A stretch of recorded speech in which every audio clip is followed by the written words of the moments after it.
जय हिंद साथियों, मैं रामू मौर्य आप सभी लोगों का एथिक्स क्लासेज में स्वागत करता हूं और आशा करता हूं कि आप सभी लोग स्वस्थ, शानदार एवं ज़बरदस्त होंगे और अपनी पढ़ाई को निरंतर जारी करते होंगे। तो आइए देखते हैं आज का हमारा पहला क्वेश्चन क्या है। क्वेश्चन नंबर 1, 1540 के गुणनखंडों की संख्या ज्ञात कीजिए। अब 1540 के गुणनखंडों की संख्या ज्ञात करना है हमें, तो क्या करना है आइए देखते हैं। 1540 के हम गुणनखंड निकालेंगे। इसे कैसे तोड़ सकते हैं, ध्यान दीजिए। 10 गुणे 154। अब 154 को किस में तोड़ सकते हैं, ध्यान दीजिए, या 10 को हम तोड़ सकते हैं 2 गुणे 5 और 154 को 11 गुणे 11 के 11, 11 चौक 44। अब 14 को अगर हम तोड़ेंगे तो क्या तोड़ सकते हैं इसे, 2 गुणे 7। हमें क्या करना है कि अभाज्य गुणनखंड में तोड़ना है 1540 को। अब ध्यान दीजिए, 2, 5, 11, यहाँ से 2, 7 सब अभाज्य संख्या है, तो हम इसको पावर में लिख लेते हैं। ध्यान दीजिए, 2 के पावर 2 बार है तो 2 के पावर 2। उसी प्रकार 5 एक बार है, 5 के पावर हम 1 लिखेंगे, या वैसे उसकी से 7 एक बार है, और यहाँ से 11 एक बार है। तो सब के पास 7 के पावर 1 और 11 के पावर 1, सिर्फ यहाँ पे 2 के पावर सिर्फ 2 है, बाकी सबका पावर 1 है। तो जब भी हमें कुल गुणनखंडों की संख्या ज्ञात करना होगा तो हम क्या करेंगे, पावर में एक गुणा ऐड करके गुणा कर लेंगे। अब 2 की पावर 2 है, लेकिन 2 में प्लस 1 करेंगे, गुणे 5 की पावर 1 है पर 1 प्लस 1। उसी प्रकार यहाँ भी गुणे 1 प्लस 1, और 11 की पावर 1 है तो 1 प्लस कितना 1। अब सबको हमें क्या करना है, गुणा कर लेना है। यहाँ से 2, 1 3, 2 2 2, 3 दूना 6, दूना 12, दूना 24, अर्थात कुल गुणनखंडों की संख्या क्या आया दोस्तों, 24, जो कि हमारा कौन सा ऑप्शन है, ऑप्शन नंबर बी। चलिए दोस्तों, नेक्स्ट क्वेश्चन नंबर 2 देखते हैं आज का क्या है। रूट में 10 प्लस फिर अंडर रूट 25, 108, 154। जब भी इस तरीके का सवाल मिले तो हम क्या करेंगे, पीछे से इसे देखेंगे। अब रूट में कितना है, 225, रूट में 225। अब इसका हम वर्गमूल निकालेंगे 225 का, तो क्या हो जाएगा, ध्यान दीजिए, 225 का वर्गमूल क्या होता है, 15। तो हम 225 की जगह पे क्या लिख सकते हैं, यहाँ पे इसे 15 लिख सकते हैं। अब 15 154 में ऐड करेंगे, 154 में 15 ऐड करेंगे तो कितना हो जाएगा, 169। अब अंडर रूट में 169 का मान क्या होता है, जब उसका वर्गमूल निकालेंगे तो 13, तो अर्थात इसके जगह पे हम क्या कर सकते हैं, पूरा 13। अब 13 108 में जोड़ेंगे तो क्या हो जाएगा, ध्यान दीजिए, 8 3 11 और 1 1 2 और 1 121। अब 121 का हम वर्गमूल निकालेंगे तो क्या मिलेगा हमें, 11। अब इसमें 11 अगर प्लस करेंगे, मान लीजिए 25 में 11 प्लस करेंगे कितना हो जाएगा, 36। अब 36 का वर्गमूल निकालेंगे तो क्या मिलेगा हमें, 6, और फिर 10 में 6 ऐड करेंगे तो कितना मिल जाएगा, 16। अर्थात ऊपर क्या मिला हमें, अंडर रूट में 16। अब इसका भी मान कितना हो जाएगा, 4।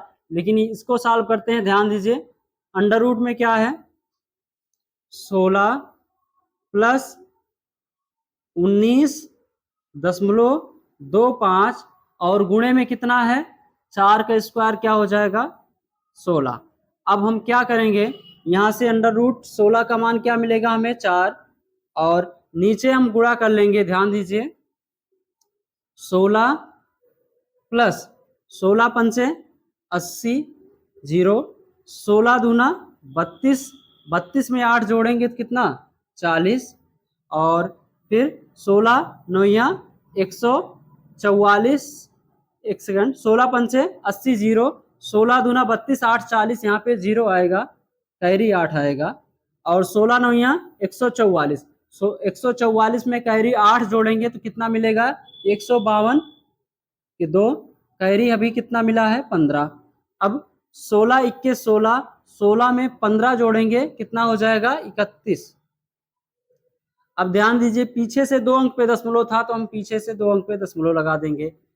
अब इसे जोड़ देंगे तो 16 प्लस 312 क्या हो जाएगा 6 7, 6 2 8, और 1 1 2, और कितना 328, अंडर रूट में क्या मिलेगा हमें 328।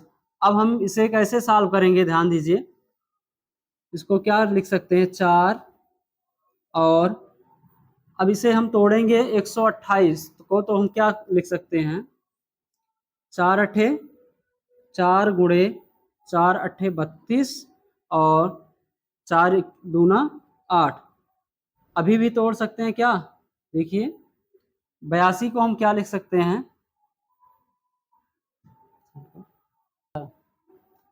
ध्यान दीजिए दोस्तों यहाँ पे गुणा में थोड़ी सी मिस्टेक हुआ है, देखिए क्या हुआ है 16 पंचे 80 के 0, 16 दूना 32, और 8 कैरी 40 हो जाएगा, 40 के 0, और कैरी 4, 16 नौया 144, और 4 कितना हो जाएगा 148, 48 के 8, अब कैरी कितना हो जाएगा 14, 148 में 8 लिखेंगे और 14 कैरी हो जाएगा, 16 के 16 और 14 जोड़ेंगे तो कितना हो जाएगा 30।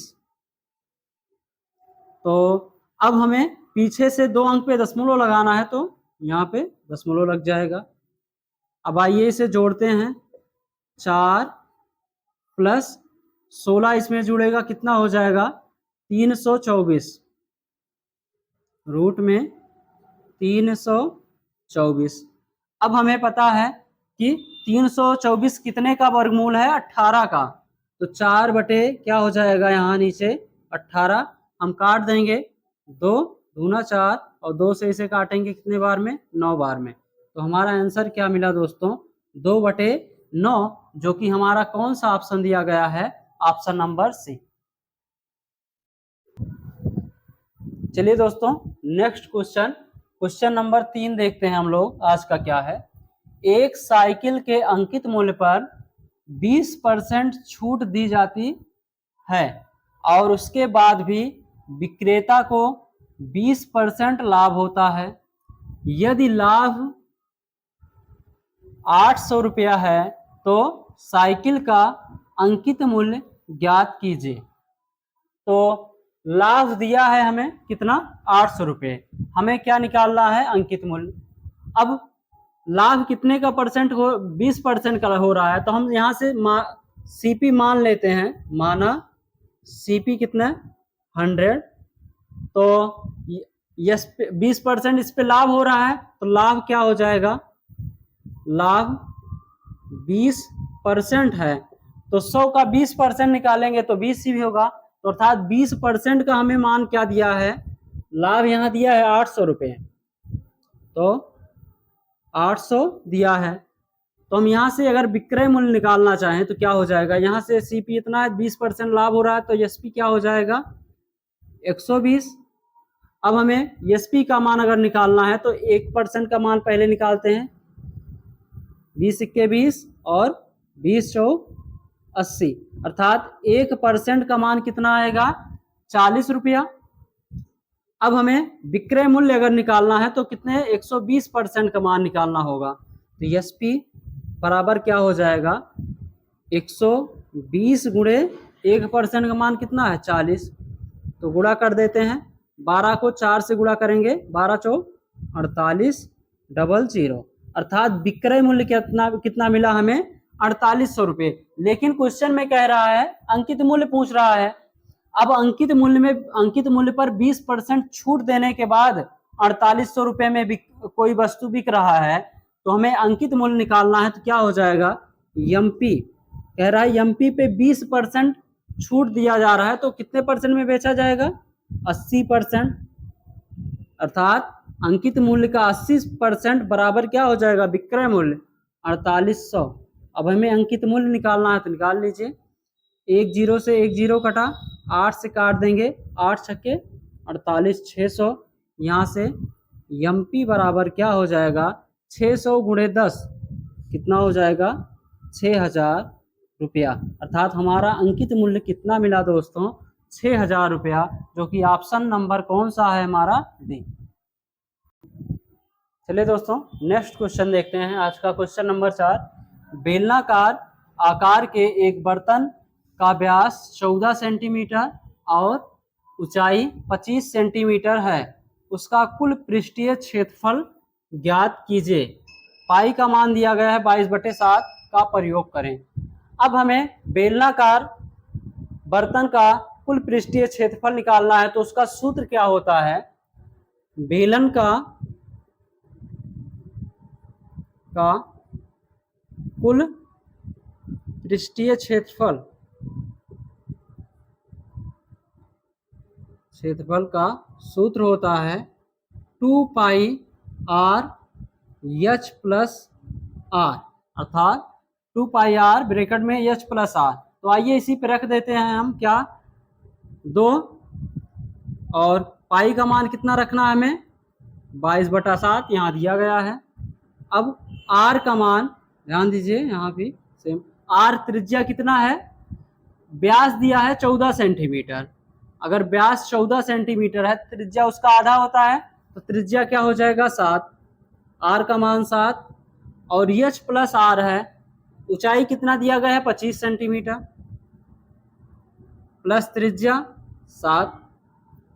अब हमें क्या करना है, इसे सॉल्व करना है। 7 से 7 कटा, यहाँ से 2 गुणे 22 गुणे 25 प्लस 7 कितना हो जाएगा, 32। अब हमें यहाँ यूनिट डिजिट से अगर सॉल्व करें, देखिए अलग अलग तो नहीं, दो सेम है, 2 दूना 4 और 4 दूना 8, तो एक ही ऑप्शन है जिसका लास्ट अंक 8 है, तो ऑप्शन नंबर सी तो ऐसे सही होगा। लेकिन आइए सॉल्व कर लेते हैं, या फिर 11 का मल्टीपल भी देख सकते हैं इसमें। 11 का मल्टीपल ध्यान दीजिए, 1 0 1 और 8 4 12, 12 में से हम 1 घटाएंगे तो 11 आ रहा है, ये भी 11 से विभाज्य होगा। वैसे ऑप्शन नंबर सी है, लेकिन हम गुणा कर लेंगे। 22 दूना 44 और 44 गुणे कितना, 32। अब इसे गुणा करेंगे तो 44 गुणे 32 करेंगे तो हमारा ऑप्शन क्या, आंसर क्या आएगा, 1408 सेंटीमीटर स्क्वायर, जो कि हमारा कौन सा ऑप्शन है दोस्तों, ऑप्शन नंबर सी। चलिए दोस्तों नेक्स्ट क्वेश्चन, आज का क्वेश्चन नंबर 5 हम लोग देखते हैं क्या है। ए किसी कार्य को 20 दिन में कर सकता है, बी उसी कार्य को ए से आधे दिन में कर सकता है, तथा सी उस कार्य को बी से 3 गुना समय में कर सकता है। तो कार्य को तीनों मिलकर कितने दिनों में करेंगे। तो ध्यान दीजिए, ए कितने दिन में, किसी काम को 20 दिन में कर सकता है, जबकि बी उस कार्य को ए से आधे दिन में। जब ए 20 दिन में कर रहा है तो उसका आधा दिन ले रहा है बी, तो बी कितने दिन में करेगा, 10 दिन में। अब ए का आधा 20 का आधा 10 ही होगा। अब कह रहा है तथा सी उस कार्य को बी से 3 गुना समय में। अब सी बी से 3 गुना समय ले रहा, तो ये 10 है, तो सी का कितना हो जाएगा, 10 गुणे 3, 30 दिन में। तो यहाँ से हम क्या करेंगे, तीनों का एलसीएम निकालेंगे। 20, 10 और 30 का एलसीएम कितना होगा, 60। 20 दिन में 60 काम कर रहा है, तो एक दिन में कितना, 3 काम। उसी प्रकार बी 10 दिन में 60 काम, तो एक दिन में 6 काम। सी 30 दिन में 60 काम, तो एक दिन में 2 काम। अब कह रहा तीनों मिलकर उस काम को कितने दिनों में करेंगे, तो तीनों का एक साथ ए बी सी का एक दिन का काम कितना हो जाएगा, 6 + 3 9 2 11। ए बी और सी मिलकर एक दिन में 11 काम करेंगे, तो काम कितना करना है, 60 काम।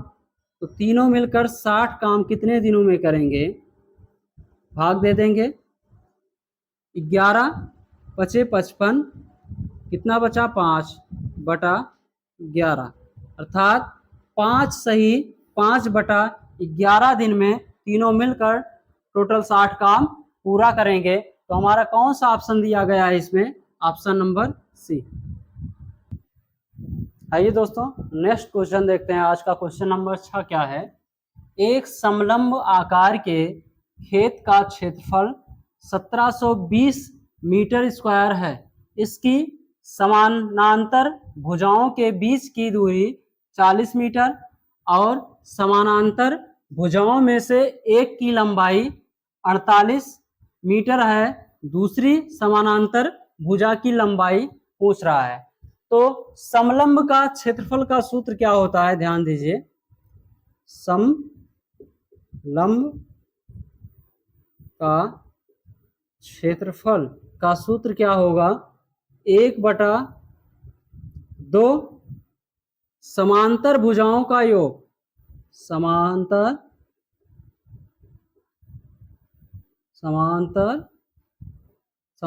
भुजाओं का योग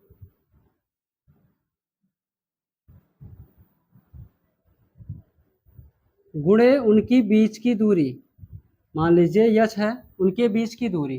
ठीक, अब हमें इसमें रख देना है क्षेत्रफल कितना दिया गया है, 720 मीटर। तो क्षेत्रफल की जगह पे हम क्या रखेंगे, 720। 1/2 समानांतर भुजाओं में से एक भुजा की लंबाई कितना दिया गया, 48 मीटर। तो दूसरे भुजा की लंबाई हम यक्स मान लेते हैं, दूसरे भुजा की लंबाई ज्ञात करना है, और उनके बीच की दूरी गुणे में, उनके बीच की दूरी कितना है, 40। अब इसे सॉल्व करेंगे, ध्यान दीजिए, 2 से इसे काट देते हैं, कितने बार में, 20 बार में।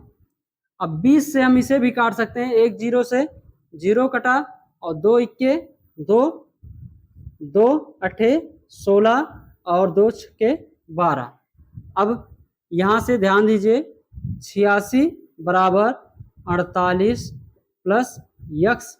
अब यहाँ से यक्स का मान हमें निकालना है, तो यक्स बराबर क्या हो जाएगा, 86 माइनस 48, घटा देंगे, 6 में से 8 जाएगा ना, तो जाएगा नहीं, तो यहाँ से 16 में से 8 जाएगा, कितना, 8। यहाँ 7 में से 4 जाएगा, तो कितना, 3, अर्थात यक्स बराबर कितना आया, 38 मीटर, अर्थात दूसरी समांतर भुजा 38 मीटर आया, जो कि हमारा कौन सा ऑप्शन दिया गया है, ऑप्शन नंबर सी साथियों। आइए दोस्तों देखते हैं आज का 7वां क्वेश्चन क्या है। ए, बी और सी ने 2:3:5 के अनुपात में अपनी पूंजी निवेश की। उन्होंने जितने महीनों के लिए निवेश किया था उनका अनुपात क्रमशः 4:2:3 है। यदि ए और बी के लाभ हिस्सों के बीच का अंतर 1,86,000 है, तो सी के लाभ का हिस्सा ज्ञात करें, पूछ रहा है। तो हमें लाभ बराबर क्या होता है, लाभ बराबर निवेश गुणे समय। तो 3 व्यक्ति हैं, कौन कौन, ए, बी और सी। अब इनके लाभ का हम रेशियो निकालेंगे, तो लाभ का रेशियो बराबर क्या होगा, उनके निवेश गुणे समय का, निवेश गुणे समय का रेशियो। तो निवेश क्या है, 2:3:5, अर्थात ए ने अगर 2 निवेश किया है तो बी कितना, 3, और सी कितना, 5। जबकि समय का रेशियो क्या है, 4:2:3। तो ए 4 महीने के लिए मान लीजिए, तो बी कितने, 2 महीने के लिए और सी 3 महीने के लिए। अब हमें इसका रेशियो निकालना है, तो आइए निकालते हैं। यहाँ पे कुछ कटेगा, ध्यान देखिए, कुछ नहीं, कॉमन कोई भी संख्या नहीं, तो रेशियो क्या हो जाएगा यहाँ से, 4 गुणे 2 8, 3 गुणे 2 6 और यहाँ से 15, अर्थात उनके लाभ का रेशियो क्या मिला, 8:6:15। अब हमें दिया है ए और बी के लाभ के हिस्सों के बीच का अंतर, तो यहाँ से अनुपात में लाभ के हिस्सों के बीच का अंतर निकालेंगे, तो 8 - 6 कितना हो जाएगा, 2, जबकि मूल्य में कितना दिया गया है, 1,46,000, तो 1,86,000, तो 2 का मान 1,86,000 है, तो हम 1 का मान निकालेंगे यहाँ से, 2 के 2, 2 9 18 और 2 3 6 3 0, अर्थात 1 का मान कितना, 93,000। हमें सी का लाभ पूछ रहा है, तो सी का लाभ का रेशियो कितना है, 15, 1 का मान 93,000 है, तो हमें सी का लाभ निकालना है, तो 15 का मान निकालेंगे, सी का लाभ, तो उसका अनुपात कितना है, 15, और 1 का मान, 1 अनुपात का मान 93, तो गुणा कर देंगे 93,000 से, गुणा करिए, 3 0, 15 3 45 के 5 कैरी 4, 15 9 135 और कैरी 4 139, तो हमारा क्या आया दोस्तों, कौन सा ऑप्शन, यहाँ से ध्यान दीजिए, 13 95 3 0, 1 सेकेंड, देखिए कौन सा ऑप्शन है, तो हमारा इसमें से कौन सा ऑप्शन है दोस्तों, ऑप्शन नंबर सी, 13,95,000, जो कि हमारा राइट आंसर। आइए दोस्तों नेक्स्ट क्वेश्चन देखते हैं, आज का क्वेश्चन नंबर 8। एक आदमी शांत पानी में 6 किलोमीटर प्रति घंटा की गति से तैर सकता है, लेकिन उसे धारा के प्रतिकूल तैरने में धारा के अनुकूल तैरने की तुलना में 3 गुना समय लगता है। धारा के अनुकूल तैरते समय आदमी की गति क्या है, पूछ रहा है, तो ध्यान दीजिए, कह रहा धारा के अनुकूल और धारा के प्रतिकूल, धारा के अनुकूल और प्रतिकूल, समय का रेशियो दिया गया, ध्यान दीजिए, कह रहा है कि धारा के प्रतिकूल तैरने में धारा के अनुकूल तैरने की तुलना में 3 गुना समय लगता है, प्रतिकूल तैरने में अनुकूल से 3 गुना समय, तो मान लीजिए अनुकूल में 1 घंटा लग रहा है, तो प्रतिकूल में कितना लगेगा, इसका 3 गुना, तो समय का रेशियो क्या आया, यहाँ से समय का अनुपात 1:3, धारा के अनुकूल धारा के प्रतिकूल। जब भी ऐसा सवाल आए तो हमें, अगर समय का रेशियो 1:3 है, तो गति का रेशियो अर्थात चाल का रेशियो क्या हो जाएगा, जस्ट उसका विपरीत, 3:1,